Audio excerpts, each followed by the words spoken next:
all kind of doing is seeking a pain-free existence. But this is absurdity.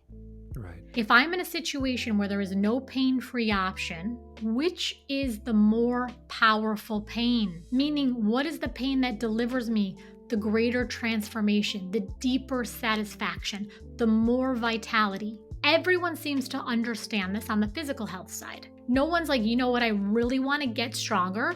So what I'm going to do is I'm going to avoid the gym. I'm going to avoid walking in my neighborhood. I'm going to eat a lot of hot Cheetos. Okay. If you want to get more emotionally powerful, and by emotionally powerful, I mean, you want to feel more at ease in your own flesh. You want to feel more satisfied. You want deeper intimacy. You want greater self-confidence. You have to start carrying more of an emotional load. Becoming more authentic, more expressed, more honest hurts. Welcome back to the transmission, my friends, and I have to say I have discovered one of my new favorite things, and it is when I am speaking with an expert on a certain topic and we reach this place of what I would call complementary mystery, where we encounter something too big to be captured by that expertise, yet somehow that mystery is complementary to their expertise. It's a mystery that's like the pulsating nexus of truth that underpins all disciplines, yet transcends all disciplines at the same time. Of course, not all experts are comfortable with this. Many of them try to gaslight you into thinking it doesn't exist, or they try to explain it away themselves. Point being, though, I think it's a really special, magical moment when you're able to intellectually rub up against whatever that unspeakable mystery is. And I know that this is very vague, but worry not, because it will all come clear, or at least however clear something unspeakable can become. But point being, I think we get there several times in this lovely, fiery mind meld with neuropsychologist Dr. Julia DiGangi. Dr. DiGangi has had appointments at Harvard Medical School, Boston University School of Medicine, and more. She's an expert on stress and trauma and mastering your emotions and your energy so that you can use it toward maximal effect to your own growth and healing, which, by the way, she has done with numerous people in very high positions, as you're going to hear in this mind meld. She's also got a new book out on that topic, among other things: Energy Rising, The Neuroscience of Leading with Emotional Power. And don't let the neuroscience angle fool you, because it's written in a really approachable, practical way. And I really want to take a moment to say that this woman has it. She drops so much clear, sharp, powerful wisdom in this mind meld on the importance of struggle, breaking problematic habits, dealing with difficult relationships. This one was immensely enjoyable, really tickled my wonder whiskers. And I also want to say that I greatly appreciate how open-minded she is throughout this conversation, given her deep and vast expertise. Anyway, links for Dr. DiGangi and her new lovely book are in the description, as are all of the necessary portals and keyboard mudras you will need for third eye drops. By the way, do please presently tickle that algorithm with a like, a sub, a comment, a share, whatever other tickle points they present to you. I know you've heard this pitch numerous other times today, but it really is the sole source of nutrition for this media vessel to grow, so I thank you. Did you know that we have over 300 audio-only podcasts that you will never be able to hear here on YouTube? That means you must subscribe and hopefully review wherever you listen to podcasts, Apple Pods, Spotify, wherever that may be. You can also support Third Eye Drops by checking out our merch at thirdeyedrops.shop, and consider joining our Wonder Lodge, going a layer deeper at patreon.com/Third Eye Drops, where we do Zoom hangs, we do a book club, we have a patron-only Discord server, just a lovely community of really bright wonder dippers and more. And without further ado, my friends, let's meld minds with the wise, wonderful Dr. Julia DiGangi. I always love to get into the practical nuts and bolts of the brain, the mind, habit change, how to actually make scientifically backed decisions about your life and your behaviors. All of those ways to empirically empower yourself are just so important. And you are an expert on this topic. And I love how you've laid it out in this new book. So I'm really looking forward to diving into all of this for it with you. Not for you. Maybe it's for you too, based on some other things. But Well, I'm excited to be here. Thank you so much for having me, Michael. yeah. I thought maybe starting with this quote would be a good jumping off point because there's a lot of soul in this quote, and I really felt this quote when I read it. I think this is toward the end of chapter 1. You say, telling you these stories of human transformation still brings tears to my own eyes and chills to my own body. Witnessing such staggering acts of bravery rooted in profound self devotion and deep hope for a brighter future has shown me that there is so much freedom in our pain. We hemorrhage so much of our holy energy, frenetically avoiding the things that make us feel bad. But in what I suggest to you is the greatest paradox of human existence, those painful feelings, the ones you swear are destroying you, are here to set you free. And when you realize this, your emotional rising is well underway. I love that quote. I really love that quote. You hit me in the feels. I love it too. Yeah. So yeah. So first of all, I resonate with that so much that your freedom is really in sinking into uncertainty, sinking into the things that you're afraid of. But this phrase of holy energy, in some ways, that's the sort of like irreducible bit of what you talk about in this book is this notion of energy in the brain and and in the body, and I guess in your life in general. And in the And spirit. Yeah. yeah. Yeah. So, like, can you please get into that? Please, this idea of energy. What exactly do you mean by that? So, I think that you really said it so powerfully. I mean, all we are in the most, it's almost kind of like mind blowing and disorienting to really even think about it because it's, you Hmm. almost get this like dizzy feeling when you look too close at it, but all we are is energy. Yeah. And, I'm a neuropsychologist. I have a very strong scientific background. I'm very published in the scientific literature. And I really kind of think about my life as the intersection of where the scientific meets the spiritual or the human spirit. And so we have all of this energy in our bodies, and I focus specifically on the nervous system.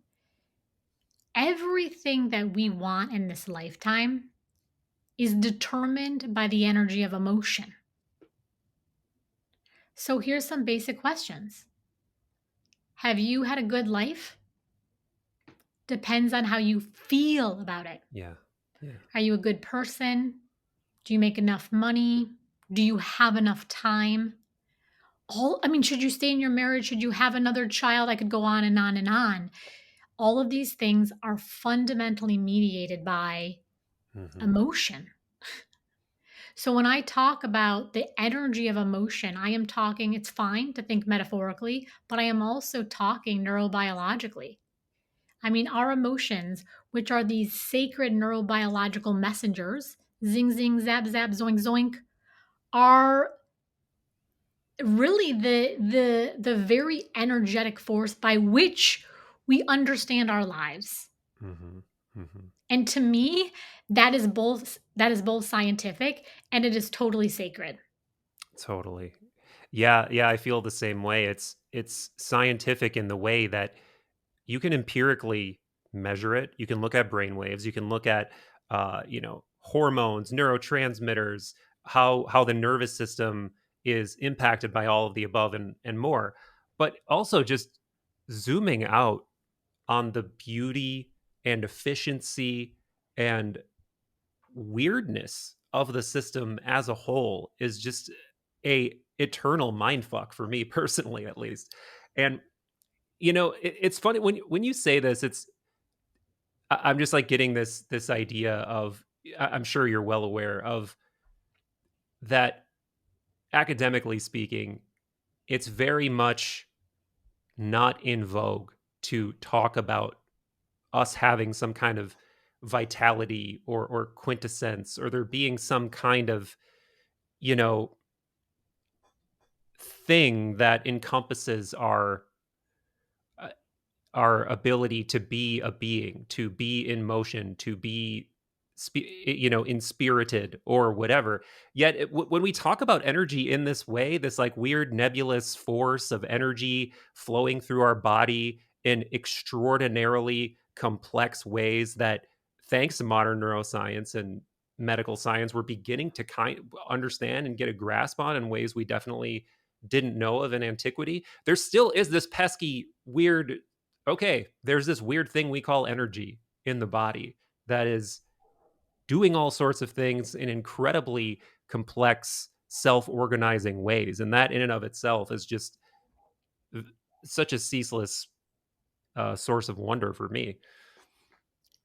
It's incredible. One of the things I think about is like our entire understanding of everything about our life is entirely mediated within this 3-pound blob of Right. primordial jelly.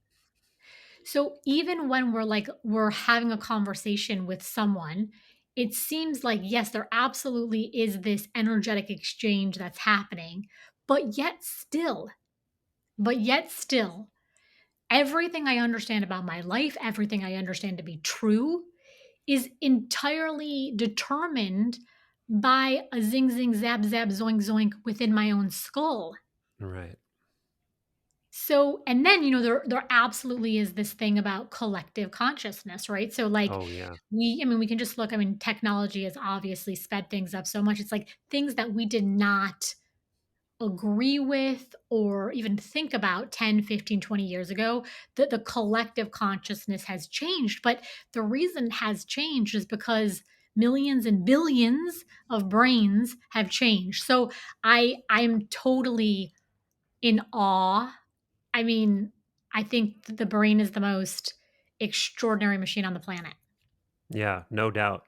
No doubt. And I mean, even bringing this collective consciousness down to a more local level in terms of how we interact with one another. I mean, like phenomena like mirror neurons, like the ability of seemingly one brain to empathetically mirror the neurological state of another brain. Like, correct me if that's like incorrect neuroscience or something, but that's something I've always looked at with great puzzlement too.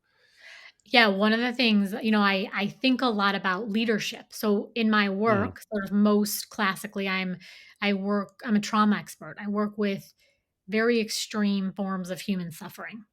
And plenty of the people that I work with don't have extraordinary level. I work with combat veterans. I've worked with state-sponsored torture survivors. I've worked with child wow. soldiers. I've worked with a lot of domestic violence.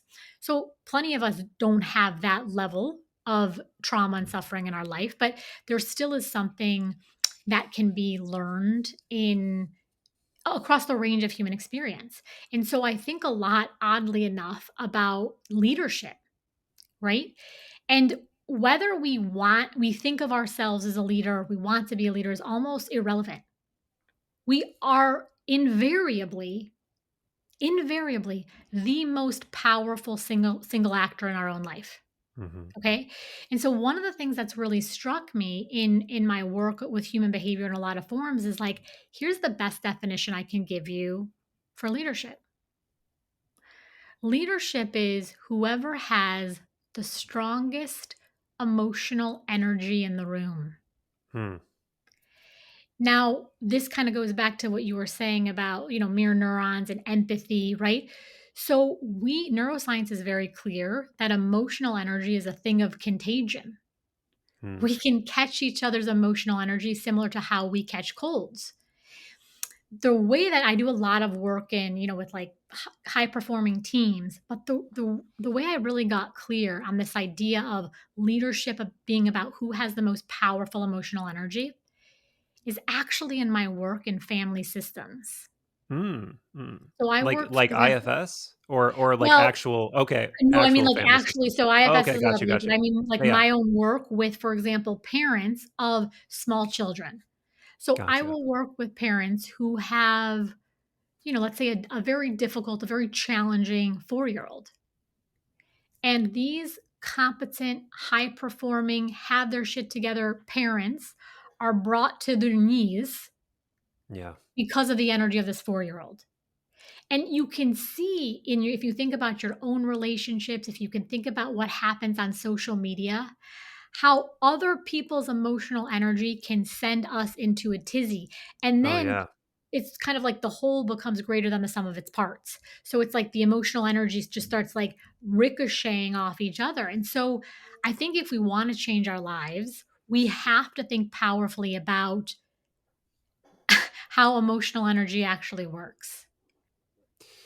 So interesting. Yeah, this notion of emotional energy as a contagion is so interesting. And for whatever reason, maybe there are some neuroscientific underpinnings to this.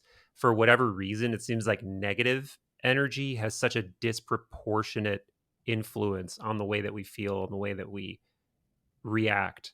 Like, you mentioned social media, unfortunately, which is a dimension that I have to exist within a lot. And by and large, it's the story you always hear, right? 90+% of people are positive, constructive. If they're going to comment, it's just going to be a quick little positive emanation, right?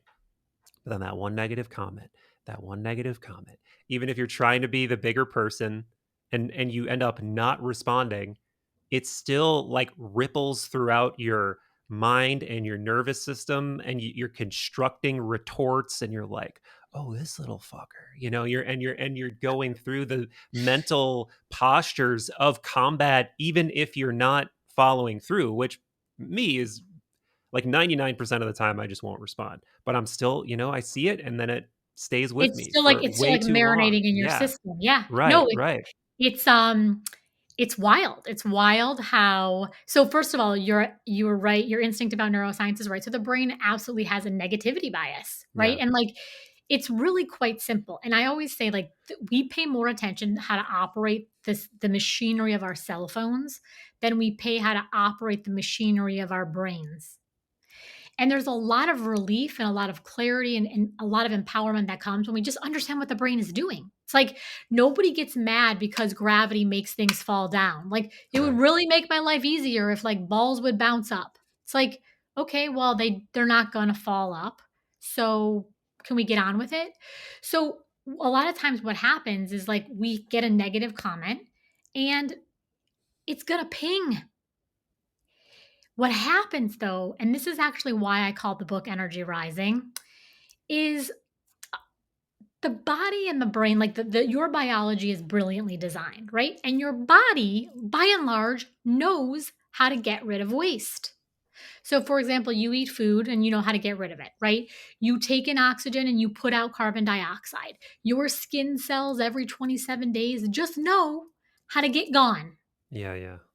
But then when it comes to negative emotional energy, the energy quite literally starts to rise in the system. And instead of just letting it pass, like feeling the feeling and letting it go, we bite down, we avoid, we Mhm. stew, we marinate, we deny, we overprocess, and it's just we shove it down, we shove it down, we shove it down, we shove it down, we shove it down. And then what happens over time is we become emotionally constipated. We're brittle, we have a very narrow emotional bandwidth, and then things that really could just pass like an annoying comment on social media, we turn it into the event of our week. Right. But here's this piece that I think is so healing. Who did that? Who did that? I did Uh, it. yeah, right. If I had to distill down all of my work, I work with, I do a lot of work with romantic couples, I do a lot of work with families, I do a lot of work in organizational settings. I would say the number one question people come to me with is, How can I get this very important person in my life to be different so Ooh. that I don't Ooh. have to feel sensations in my body that I do not like? Yeah. I need you to Yeah. talk different. Why? So we say things like, oh, because it's not right or because you're doing X, Y, and Z. But if you really understand what's happening in the nervous system, the ultimate arbiter of that is a zing, zing, zoing, zoing sensation that I just don't like sitting with. Yeah. Well, that's kind of weird because your nervous system is packing 150 million years of evolutionary power, meaning it's designed, its literal design is to feel feelings. So we have to understand how to cooperate with emotional energy in our life if we really want this transcendence, if we really want this emotional ascension.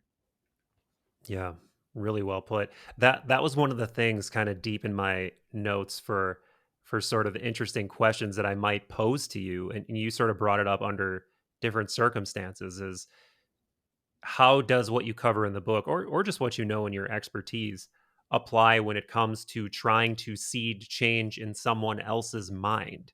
And that sounds like sort of a black magic proposition, right? Like, how do I, like, it sounds like I'm trying to, you know, influence someone's mind for nefarious purposes or something, but that's not really what I mean. What I mean is more like, if there's a change we know someone needs to make in their life, but for whatever reason they have developed, this host of avoiding mental and physical practices to not address that thing, what actually would be, because I totally take your point, by the way, that in a lot of interpersonal cases, it's an individual change that not a this other person needs to change. I 100% agree.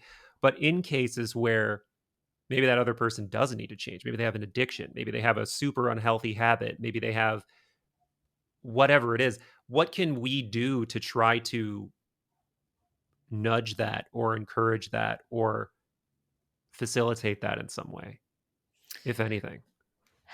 So, okay, this is going to be a very deep, very powerful conversation. So I Great, think great.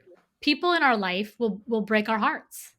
I think a lot of us come from families where there's a lot of trauma, there's a lot of mental illness, and the desire, the fierce longing that these people would be different than what they are is so natural. It's so sacred, but a lot of times what happens is there any way to change another human being's behavior? The answer is no. Now, the reason we know this the most clearly, and I learned this kind of in my own life, is like I used to try to, my kids are little, but they're not babies anymore. Mhm. I would try to put like the 1 year old like in the car seat.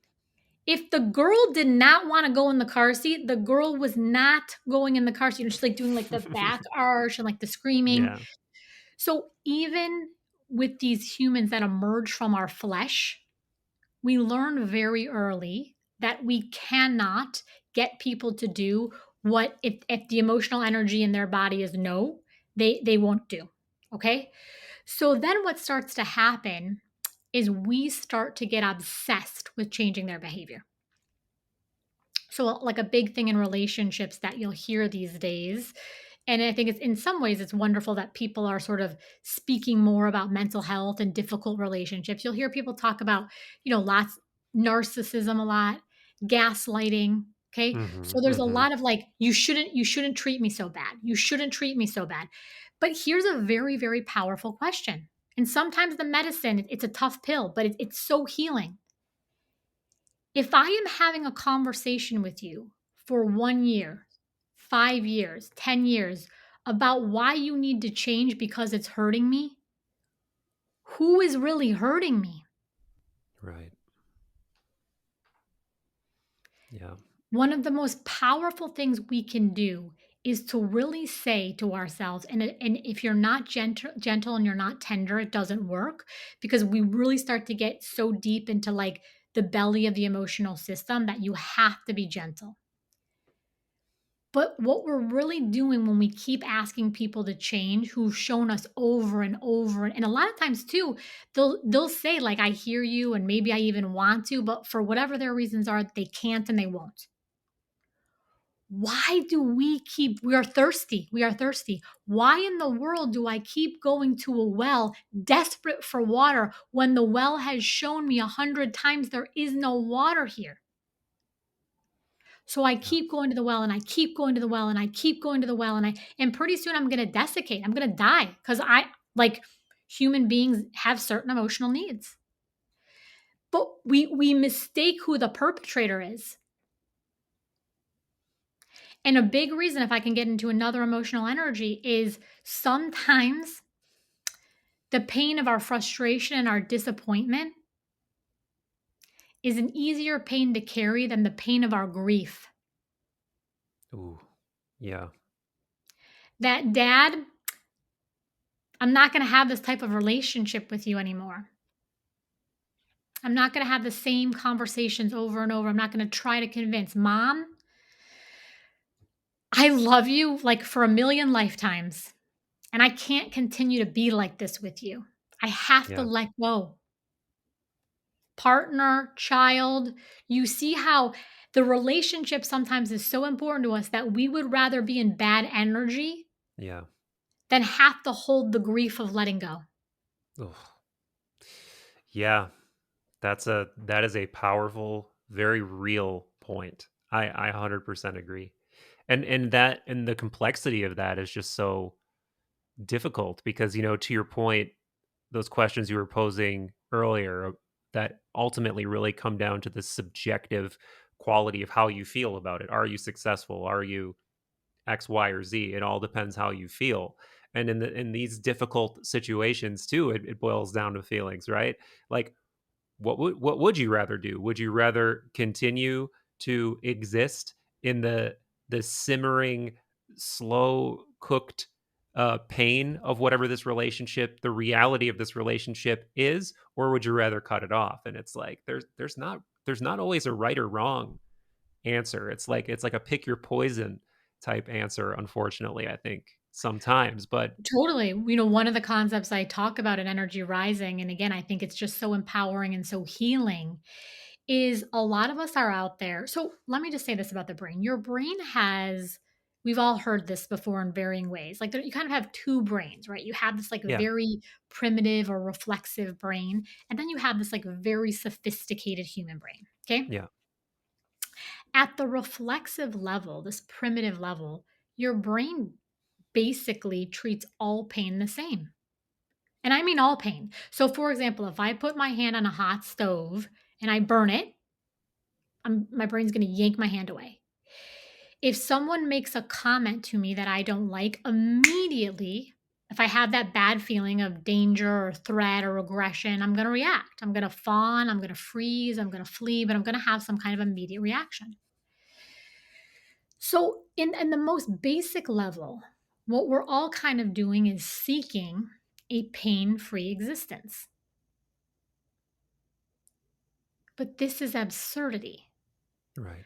This is like trying to like convince the universe that like again like gravity should make things fall up or like I don't know like we should be able to divide by 0. We're like universe, I'd really like to divide 7 by 0. And the universe is like you can't divide by 0.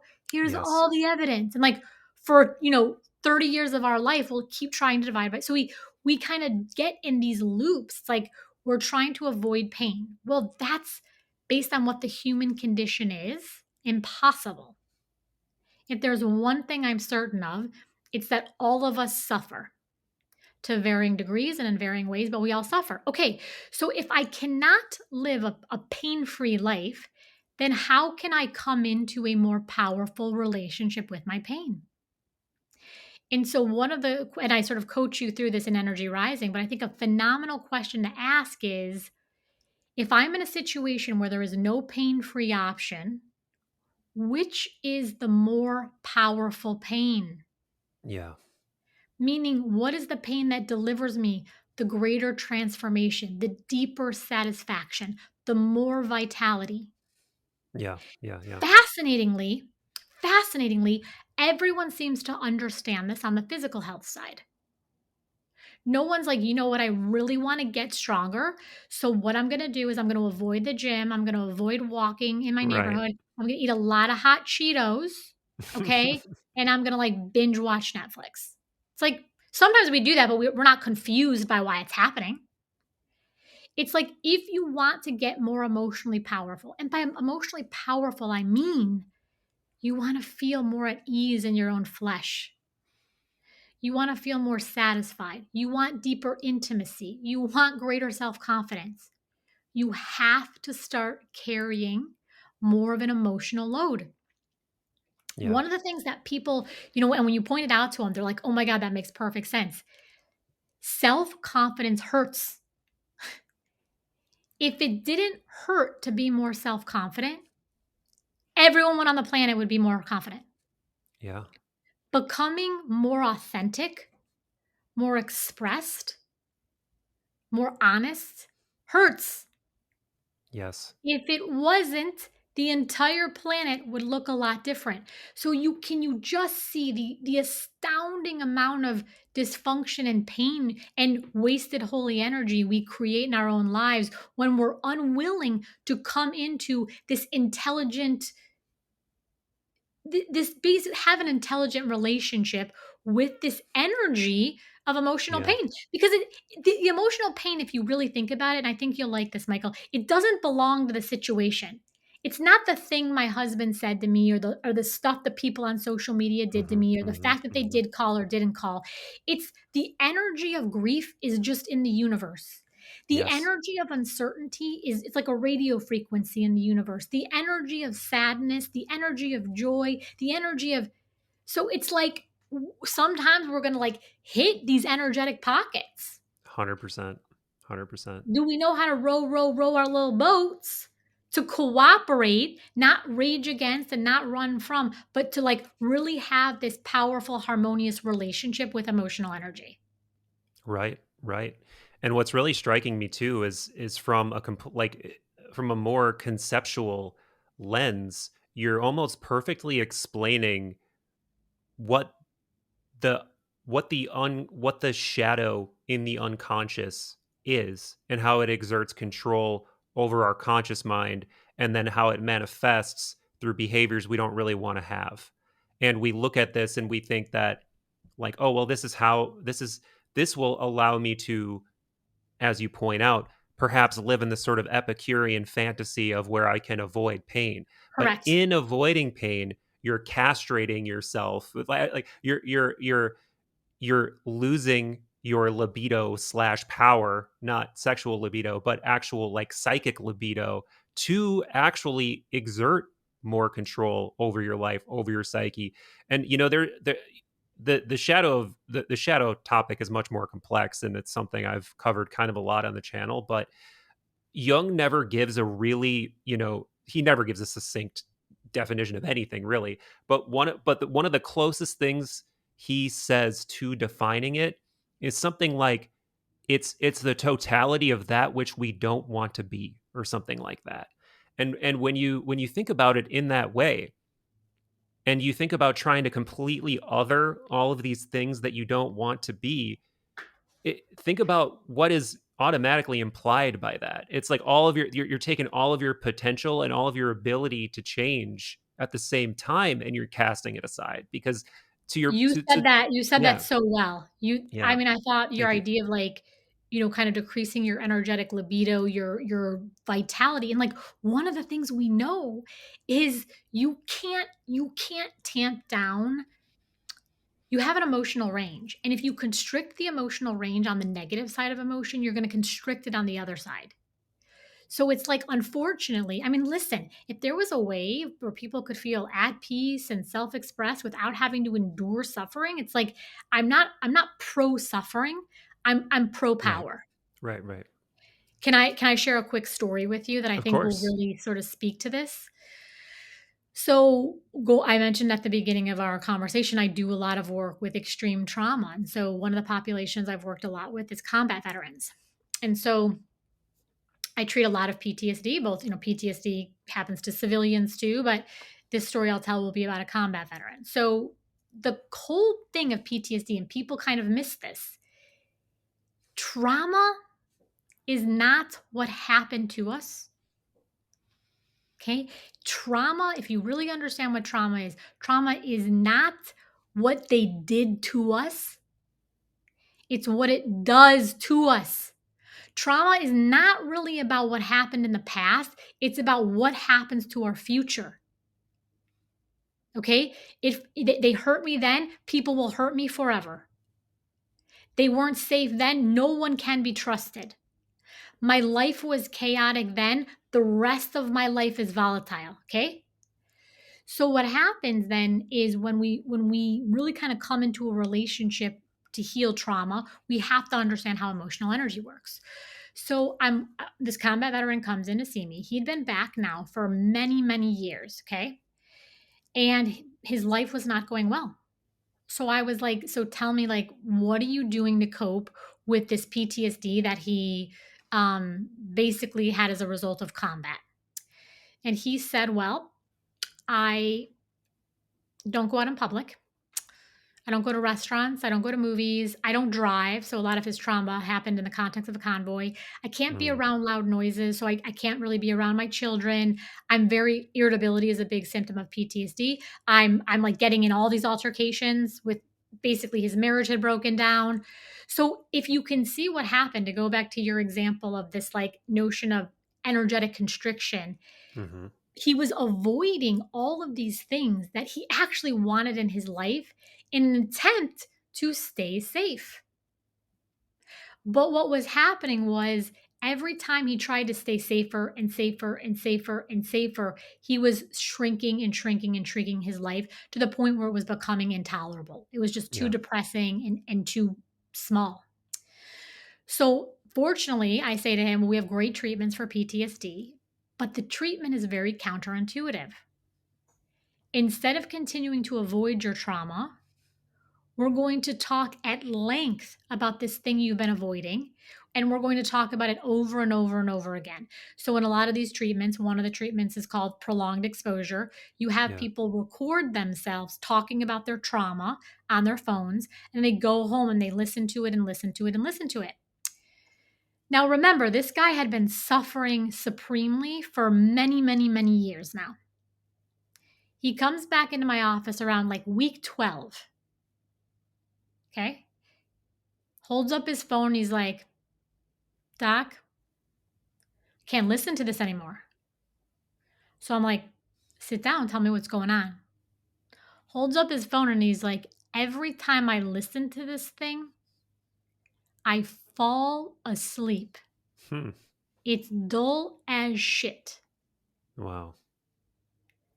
So his willingness to courageously, because this treatment, it's very effective and ultimately very healing, but it's tough.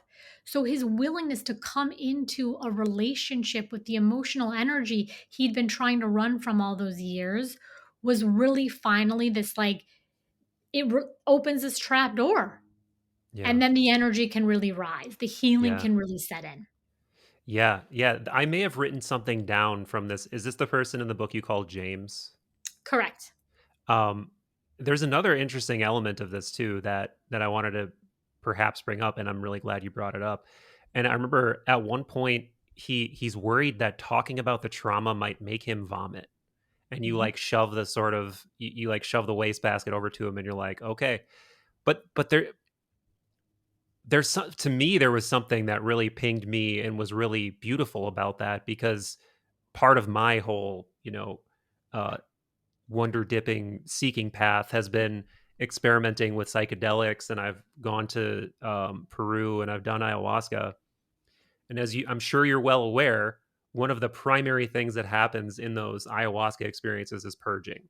Like that the body somehow, and the mind and the body somehow does this thing where you can take shadow, trauma, emotional content and have the experience of literally physically removing that thing from your body via vomiting. And it makes no sense empirically, right? Like there is no nugget of trauma that you're going to puke out. However, you still somehow psychosomatically can Correct. have that experience, and it's like his body already knew that it needed to like jettison something Leave him. through. Yeah, yeah. No, I will, so 2 things I'll say here is I've worked with sexual trauma, and sometimes people will say, like, "I feel like I'm going to Mm, urinate." So they'll go mm, home and they'll do some of the imaginal exposure, and yeah, sometimes they do urinate, which, like, okay, you just wash your underwear, like, it's not right? It's, like, yeah, definitely, and they'll say, like, "I got so much relief." So I think your point about, like, energy moving and this idea, like, the body does keep score. yeah, yeah, So these things are inside of us, and sometimes, there's, like, very, regimented protocols, but human beings are complex and sophisticated, and as someone who works with a lot of people, it's like, what's gonna work for them? And I've had patients where they respond really well to come into a energetic relationship with a part of their body. yeah, For example, like, my shoulder hurts, right? What is my shoulder saying to me?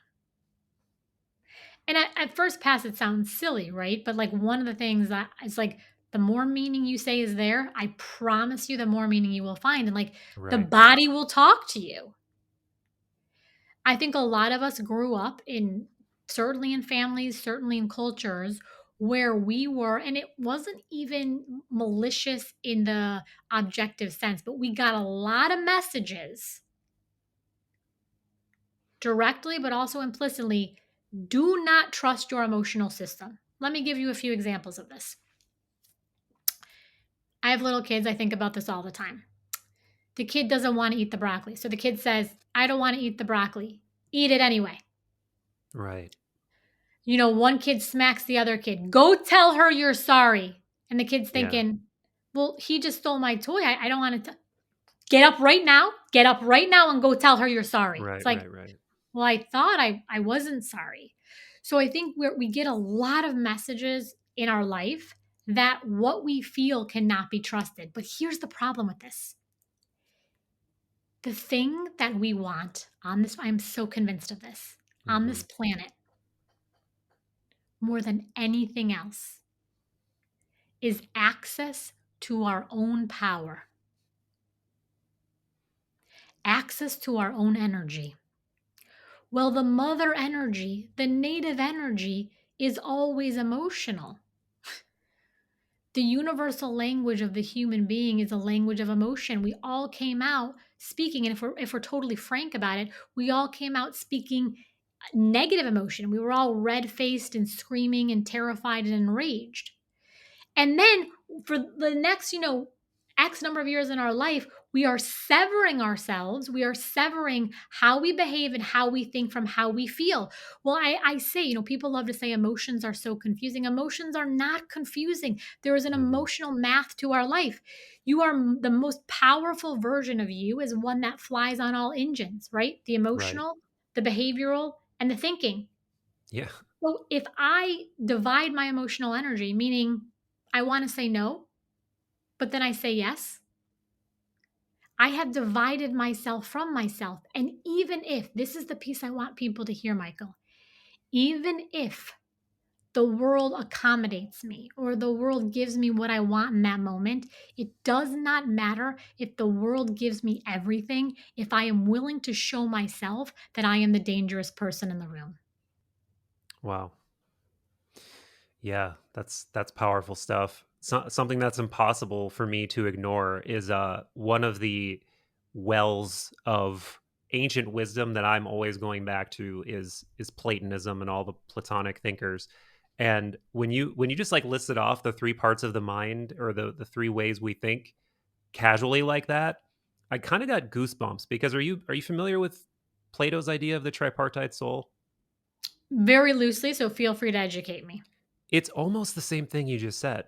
And what's interesting is to Plato, the word he used for soul was psyche.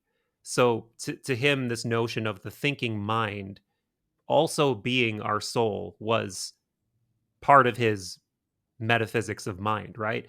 And the three parts of the soul almost map perfectly onto what you said, which is very weird. So for him, the three parts were eros, thymos, and logos, and each one kind of commands larger and larger influence over the way that we want to naturally react. So the idea of eros, of sort of the animal, the desire, the wanting to fulfill those pieces of our biological needs, like that's going to just innately command a lot of our biology. And then thymos is a little more nebulous because it's this sort of like passion, and this is where I think you get more into ideas about like emotion and human types of accomplishment based off of emotion. But then above all of that, there's this sort of like clear, not just logical mind, but mind that's like closer to almost like what you're talking about when you say energy, where maybe it's a bit more intelligent than just blank energy. But what he's arguing is that when you really get into the nuts and bolts of what's going to make you a more harmonious being, you've got to figure out a way to actually place the logos over the top of these more bodily, emotional kinds of knowing. But I think to your point, the only way that you do that is by really fully confronting and understanding and feeling the emotion and not pushing it away. Not like you could take Correct. like some hierarchical ruler, like, no, you behave this way. It's like, I understand. I understand what you're feeling.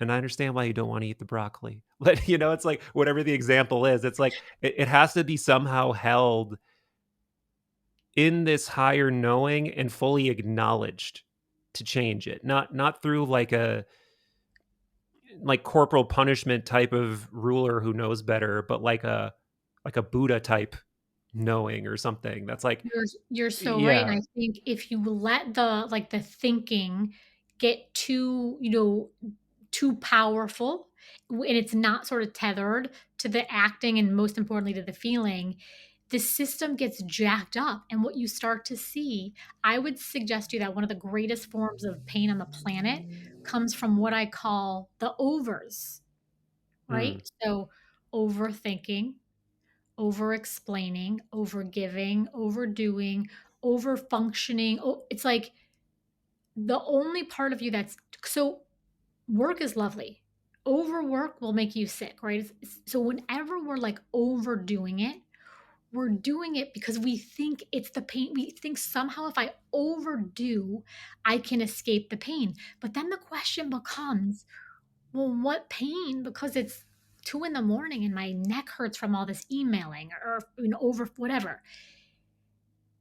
The greatest pain on the planet is the pain of humiliation. yeah. This really also came clear to me in my work with combat veterans because when they first started coming to see me for PTSD, I was like, I have a good idea of what you're afraid of, and that would be a fear of dying, right? As humans, like that's a pretty big fear. And a lot of them said, yeah, like I didn't want to die, but that was not the thing I was the most afraid of. The worst thing for me would to be the guy on the mission who didn't have his shit together, Yeah. to be the guy that other people couldn't depend on, to be the guy who could not protect his friend, right? So this idea of like moral injury, that there's something like just morally gross about us. So we start to then, because we won't just say, okay, let me feel, let me look at the shame. Like, what is it? We then start to do all these workarounds that get us so sick. We start to posture. We start to use lots of filters on social media, both literally and Mm, metaphorically. We start to overgive. We start to overplease. But the whole reason we're doing all this stuff we don't even want to be doing anyway is because we refuse to look at the feeling of, let me just sit with the sense that I feel humiliated right now. Let me just sit with it. And this is what's so crazy. A lot of times, if I'm willing to just say, let me feel the feeling of humiliation, it will just move through my body and go. right. You have to, like, it's like we are willing to work with the energy of weather patterns.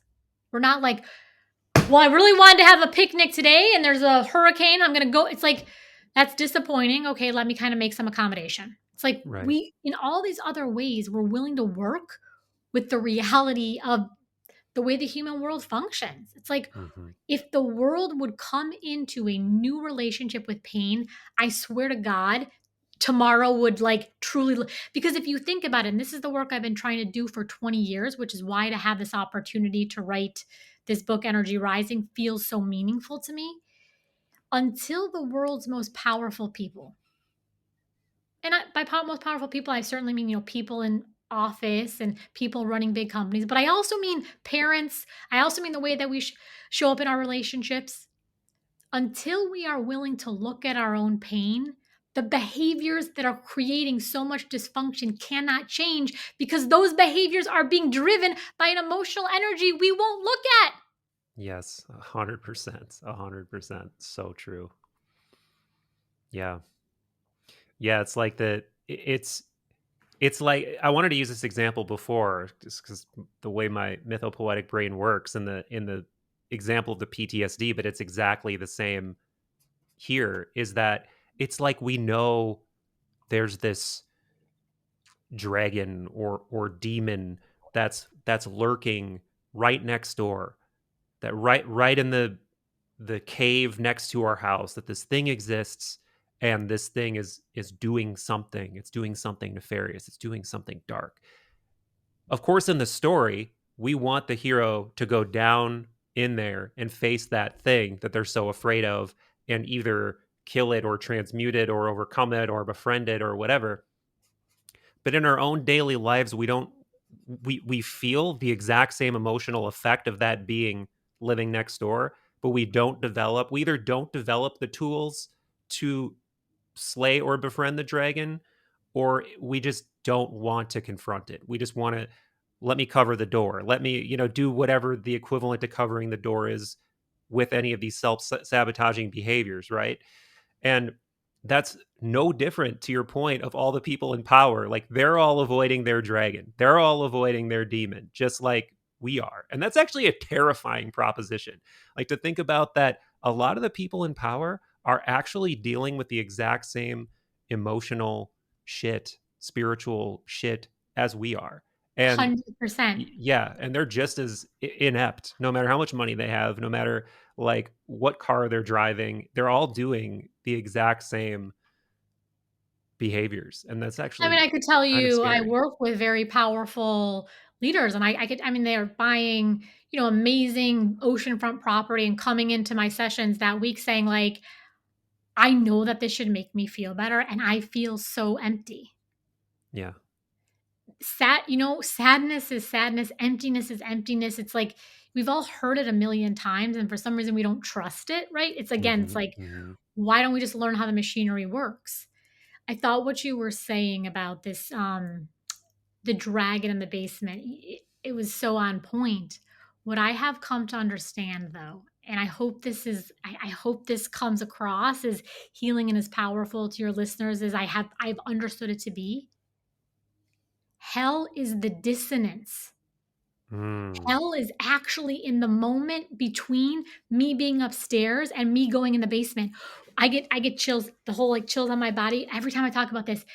I can almost guarantee that if you go in the basement, the amount you're going to start to say, "Oh my god, I thought it was a big boogeyman down there. It was just the tree on the outside like scraping the window." Right, right, right, Hell right. is we underestimate. Here's something else that's really important. When people talk about painful emotions, they'll talk about rage or they'll talk about sadness or they'll talk about grief. One of the hardest emotions for the human brain, arguably the greatest tax on the human brain, is confusion. The brain is a pattern detector. In laboratory studies, we put people in labs, we put them in these conditions where the machine will count down 5, 4, 3, 2, 1, and definitely shock you, or the machine will count down 5, 4, 3, 2, 1, and you maybe or you maybe won't get a shock. I've been hooked up to these machines. They actually hurt quite a good deal. Hmm. People prefer to be in the condition where they are absolutely getting the shock, Right. which tells you, in some cases, emotional uncertainty is literally more painful than Yeah. physical pain. It's like, just punch me in the face already. Yeah. It's like, The so the hell devil you is the know. The moment. devil you know. Yeah. Yes, but hell is the moment between being upstairs in your house and going into the basement. It's that dissonance of like, and so one of the most powerful things we can do is say, let me just open the door and see. Yes. Yes. So yeah, I love that. I love that. And again, the you just intuitively using the word dissonance is very interesting to me because again, returning to the Platonic wisdom, he would use musical and harmonic terms to talk about like when things are in order in the psyche, the harmony is so great that it actually gives birth to a fourth thing.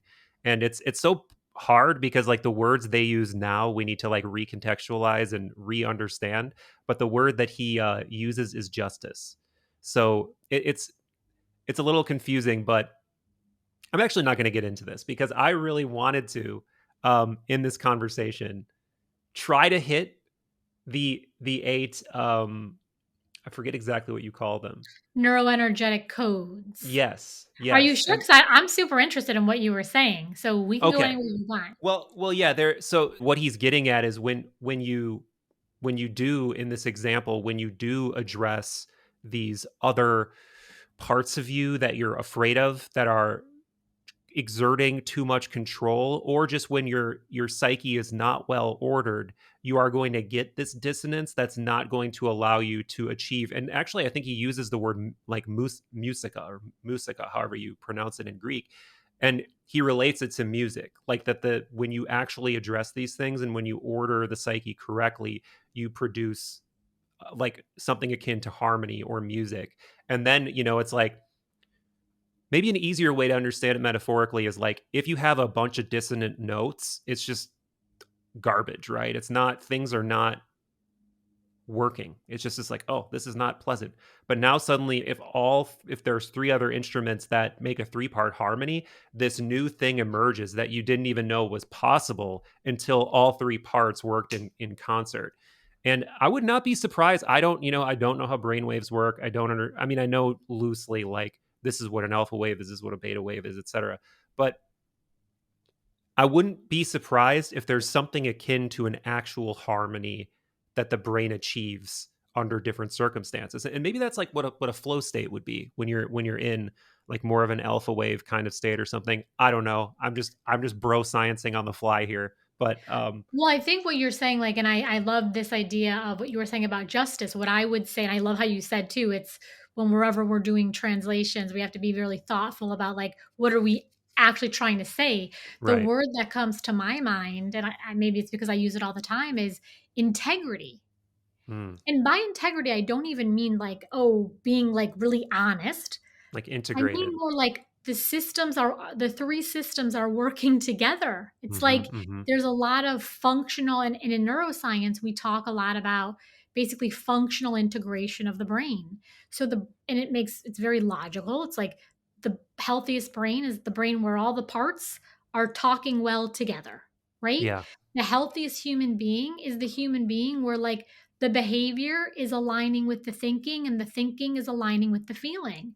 So, and again, I think we don't need to go out there and say, sometimes people will think like there needs to be this like bold, almost aggressive thing. Like, I feel like I don't want to be here and I'm going to tell.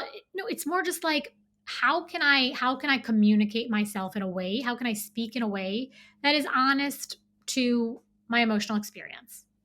Right. And it's the more you condition yourself for this, the easier it gets. And then the easier it gets, the more, and this seems like some kind of shock, the more you start showing up in different rooms. You start showing Yes. up around different people. You start having different types of conversations. Your relationships start to work better. So it's like, again, to go back to this idea of like energies calibrating to each other, when we really start to hold ourselves differently, the world around us is responding to us. Yes. Right? So like energy speaks to energy.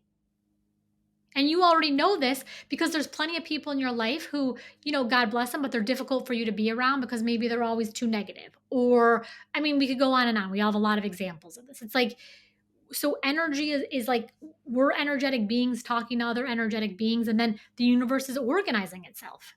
Yeah. Yeah.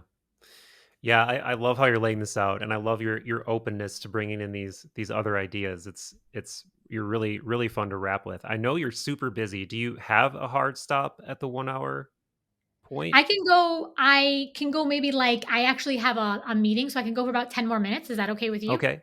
Yeah. Do you wanna rapid fire through the 8 neurogenetic um, Neuroenergetic codes? Sure. codes?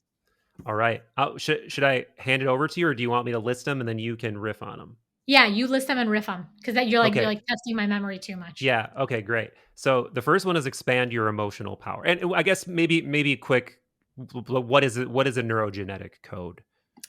So, neuroenergetic codes is this idea that when you understand how emotional energy is creating your life, you can harness this energy in more productive, satisfying ways. It's this idea that, like, the brain is the most powerful machine you'll ever own.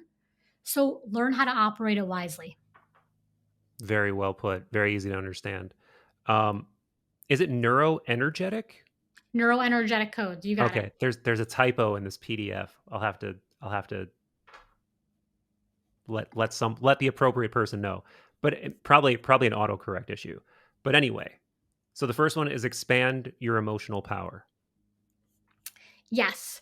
So, this is really this idea that your emotional power, meaning your wholeness, your confidence, your satisfaction, your belief in yourself, ends at the things you feel like you can't tolerate. So if you want to become more self confident, you have to learn how to work with the energy of doubt. If you want more peace, you have to learn how to work with the energy of uncertainty. If you want more intimacy, or if you want more influence, you need to learn how to work with the energy of rejection. Can you see how, like, in order to expand my connections and expression and confidence in life, I need to be able to start feeling feelings I'm currently saying I'm not strong enough to potentially hold? Yeah. Yeah. 100%. Um, I want to riff, but I know we don't have a lot of time, so I'm just gonna move on to the second one. And this No, one and is more. do whatever you want. So like if there's one thing that hits and you want to just run with that, like we can end like that. And we can Okay. say check out the codes in the book because they are Yeah. honest to God, like they're awesome. Yes. No. I think they all like dovetail nicely. But this next one is pretty meaty actually, and this is one I wanted to talk about specifically, which is build your own pattern or build your own power pattern, because this is really how you try to undergo the process of change, right? Like this is really how you identify whatever it is, and then you go about trying to confront the dragon, alter the relationship with it going forward. Yeah. And maybe I'll like because I love that you love this one. I love it too. Although they're kind of like my children. I'm like, which is my Sure. favorite Yeah. child? I don't know. But maybe we'll like go do a deeper dive on this and kind of end there if that felt okay with Yeah. you. Sure. Sure. So you have to understand again the machinery of the brain. So the brain, the best way to think about the machinery of the brain is as a pattern detection machine. Okay, so your brain is running you through your life going apple, apple, apple, new situation, fill in the blank. It's an apple.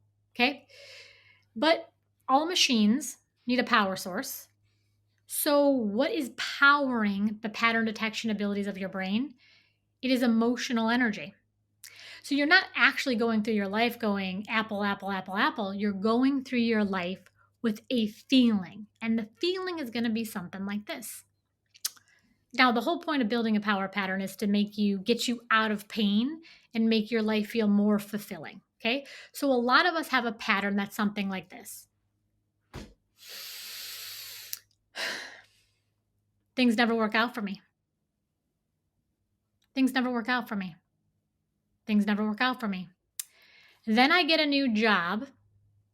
And maybe it's okay for the first 3 months, but by 6 months, I can almost guarantee you'll return to the master emotional pattern. And if the Mm, master emotional pattern is things don't work out for me, then watch me feel that feeling. If my master emotional pattern is people can't be trusted, watch me put myself in relationships, and lo and behold, I have lots of evidence that people cannot be trusted. So our life rises and falls on the emotional energy of these patterns. One of my favorite quotes in the world is, everywhere you go, there you are. Yeah, yeah, yeah. Right? So everywhere I go, there I am. So if I think the world doesn't care what I have to say, watch me show up in rooms, number one, where people don't care what I say, and or let me show up in a room where actually people could care what I'm going to say, but then I will look for the evidence of my own rejection. One of the things I always say is, don't go looking for evidence of your own rejection, because I promise you it is available to you at this moment in time. Yeah. All realities are possible. It is possible that the sun could implode at this exact moment, right? Right. Yeah, yeah. So if I go looking for evidence that I'm not good enough, I promise you I will find it. Don't do that. So the idea of building a power pattern, I take you through this like 3-step exercise where you start to work on kind of these subconscious structures of like, how do I reorganize my emotional energy in a way that allows me in this kind of structured way to walk myself to a pretty effortless, better, and more empowered baseline. Yeah. And then if I go from people, people betray me, if I go to maybe I change my pattern to, even because you don't need to come up with something you don't believe. Like, people everywhere are trustworthy. Okay? Maybe I start to say, even if people hurt me, I still know that I can trust myself. And Yeah. then how do I really then start to get evidence there that even if other people disappoint me, I can still show up the way I want to show up? So it's like, again, this idea of like, how am I working with the patterns in my emotional energy? That is I mean, it's the thing that our life is going to rise or fall on. Yeah, it's so huge. It's so huge. And this is starting to another one of my interests too is positive psychology, and I think this dovetails too into I guess if I tried to nutshell that entire appendage, which is an extremely irresponsible thing to do, but if I were to try to nutshell it, it's that you can actually take yourself to a point beyond baseline to a net more positive psychological state by where you are placing your intention, and then downstream emotional positive emotional affect will follow from that. You will actually start to change your mind by focusing on what is more positive instead of those like self-sabotaging behaviors you were describing. Like if you're looking for evidence of that, whatever you said, that I'm always like, life always disappoints me or things never work out for me.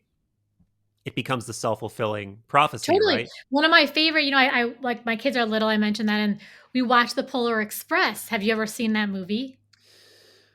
I don't remember. I don't Well, let me remember just that. tell you this, because the scene, like, it like really grabbed me. So basically, the Polar Express is this magical train that comes in the middle of the night and puts all these little kids on it and takes them to the North Pole to see Santa Claus. Okay.